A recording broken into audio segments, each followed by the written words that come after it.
Now today we will be discussing the uses of certain other metals. The first among them is copper. Its symbol is Cu, and copper is a reddish brown metal. It's a metal we come across very often in our homes. The utensils are made up of copper. Then electric wires are made up of copper. If you get a chance, you can see at home. Ask your parents to show it to you. It's a reddish brown metal. It is highly ductile. That is why we can convert it into a very fine wire. And it has a very good conductor of heat and electricity. That is why we are using it to make electric wires, then coil and cables. And we are also using it for making utensils and coins. The coins and utensils of copper are quite popular. Then it is also used for making statues. In the statues, it is mostly used as an alloy, like brass or bronze. Brass and bronze both are alloys of copper.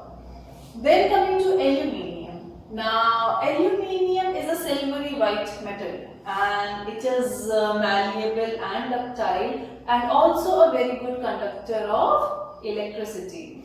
There are a lot of utensils which are made of aluminium at home. If you get a chance, you can see that. Then aluminium foil which we use for packaging of food, that is all aluminium.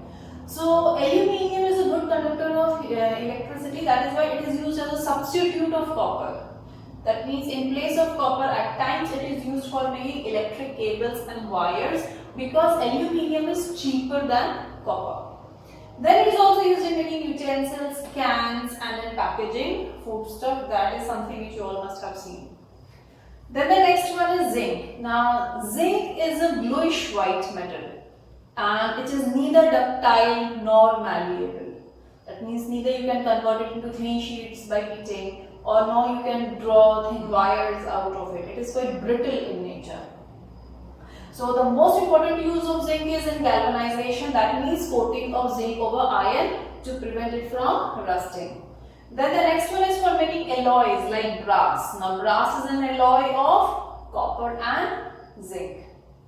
Then coming to the next metal, that is mercury. Mercury, the symbol is Hg. And mercury you must have heard about through mercury thermometers. The mercury thermometers have mercury in it because it has a tendency to expand and contract even with a slight rise or decrease in temperature. That is why it is used in making thermometers and it is also used in making barometer. Now barometer is an instrument which is used for measuring atmospheric pressure. So these are the two devices which are in which the mercury is used. At the same time, it is also used in dentistry for filling the cavities. Like we heard about that alloy of gold and silver is used.